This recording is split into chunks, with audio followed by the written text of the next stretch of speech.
প্রাচীন ভারতে জান ও বৌদ্ধ ধর্মের উদ্ভব হয়েছিল।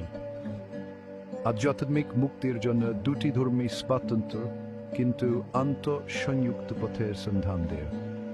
উভয় ধর্মী বেদের কর্তৃত্ব এবং জাতি ব্যবস্থাকে চ্যালেঞ্জ করেছিল। তারা মানুষের দুঃখ লাঘব করতে এবং আলোকিত হওয়ার গণতন্ত্র বের করতে চেয়েছিল। জান ধর্ম একটি প্রাচীন ধর্ম, যার শিক্ত রেকর্ড করা ইতিহাসেরও আগে কঠোর অহিংসা এবং সকল প্রাণীর মধ্যে আন্তঃসংযোগের উপর জোর দেয়। এটি কঠোর আত্মশৃঙ্খলা এবং তপস্যার পথ। বুদ্ধ সিদ্ধার্থ গৌতম দ্বারা প্রতিষ্ঠিত বৌদ্ধ ধর্ম চারটি আন্তঃসত্ত্ব এবং আটগুণ মহাসত্যের মাধ্যমে দুঃখ বোঝা এবং তা অতিক্রম করার উপর দৃষ্টি নিবদ্ধ করে। এটি মনোযোগ, ধ্যান এবং নৈতিক আচরণের উপর জোর দেয়। উভয় ধর্মী কর্ম পুনর্জন্ম এবং দুঃখের চক্র থেকে মুক্তি লাভের সম্ভাবনায় বিশ্বাস করে। তারা আধ্যাত্মিক অনুশীলন এবং বোধগম্যতার জন্য স্বতন্ত্র কিন্তু পরিপূরক পদ্ধতি প্রদান করে। জৈন ও বৌদ্ধ ধর্মের মৌলিক নীতিমালা একই রকম। উভয়ধর্মী হিন্দু ধর্মের পবিত্র গ্রন্থ বেদ কর্তৃত্বকে প্রত্যাখ্যান করে।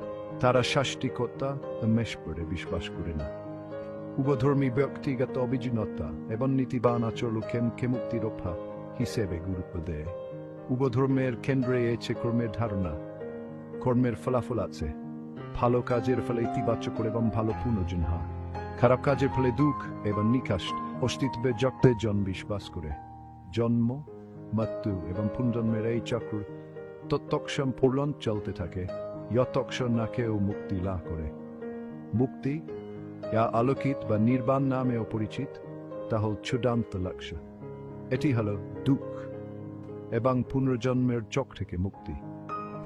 এই মৌলিক বিশ্বাসগুলি ভাগ করে নেওয়ার সময় জৈন ও বৌদ্ধ ধর্ম তাদের অনুশীলন এবং দার্শনিক ব্যাখ্যায় ভিন্ন। জৈন ধর্ম অহিংসা, চিন্তা, কথা এবং কাজে অহিংসার উপর সর্বাধিক গুরুত্ব দেয়। এই নীতিটি মানুষ থেকে শুরু করে প্রাণী এবং এমনকি অণুজীব পর্যন্ত সমস্ত জীবের ক্ষেত্রে প্রয়োগ। জৈন ধর্মাবলম্বীরা নিরামিষভোজী এবং যে কোনো প্রাণীকে ক্ষতি করা এড়াতে চেষ্টা করে। জৈন দর্শনের একটি মূল নীতি হল অনেকান্তবাদ বা বহু দৃষ্টিভঙ্গির মতবাদ। এটি বাস্তবতার জটিলতা এবং যে কোনো এক দৃষ্টিভঙ্গির সীমাবদ্ধতা স্বীকার করে। জৈনদের জন্য সত্য বহুমুখী এবং কেবল একটি দৃষ্টিকোণ থেকে এটি উপলব্ধি করা যায় না। জৈন ধর্ম বাস্তবতাকে আত্মা বা জীব এবং পদার্থ বা অজীব থেকে বোনা একটি জটিল জাল হিসাবে দেখে।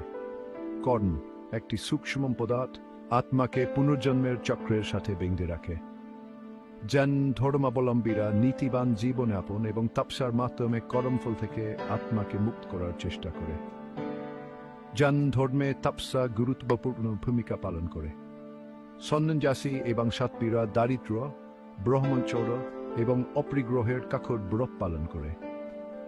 তারা কর্মফল থেকে মুক্তি পেতে এবং মুক্তি লাভের জন্য উপবাস, ধ্যান এবং কঠোর অনুশীলনে বিশ্বাস রাখে। বৌদ্ধ ধর্ম কেন্দ্র করে চার সত্য যা বুদ্ধের শিক্ষার সারাংশকে ধারণ করে। প্রথম সত্য জীবনের একটি সাঁচাত অংশ হিসেবে দুঃখের বাস্তবতা স্বীকার করে। দ্বিতীয় সত্য আস্তি এবং তৃষ্ণাকে দুঃখের কারণ হিসেবে চিহ্নিত করে। তৃতীয় আর্ধ সত্য আশা দেয় এর মূল কারণ দূর করে দুঃখের অবসান হতে পারে। চতুর্থ আর্ধ সত্য মুক্তির পথের রূপরেখা দেয় আটগুণ মহাসত্য। এই পথের মধ্যে রয়েছে নীতিবান আচরণ, মানসিক শৃঙ্খলা এবং জ্ঞান। বৌদ্ধ দর্শনের কেন্দ্রে রয়েছে অনাত্মার ধারণা, অর্থাৎ আত্মা নেই। বৌদ্ধ ধর্ম বলে এক স্থায়ী অপরিবর্তনশীল আত্মা বা আত্মা নেই। পরিবর্তে আমরা যা আত্মা হিসেবে উপলব্ধি করি তা হল ক্রমাগত পরিবর্তনশীল শারীরিক এবং মানসিক অবস্থার সমষ্টি। বৌদ্ধ ধর্ম প্রতীতি ও সমুপাদ শিক্ষা দেয় সমস্ত ঘটনার আন্তঃসংযোগ। কারণ এবং অবস্থার একটি জাল থেকে সবকিছু উদ্ভূত হয়। এই আন্তঃসংযোগ বোঝা আমাদের আসক্তি এবং দুঃখ থেকে মুক্ত হতে সাহায্য করে। মনোযোগ এবং জ্ঞান বৌদ্ধ ধর্মের গুরুত্বপূর্ণ অনুশীলন। তারা সচেতনতা, একাগ্রতা এবং বাস্তবতার প্রকৃতি সম্পর্কে অন্তর্দৃষ্টি বিকাশ করে।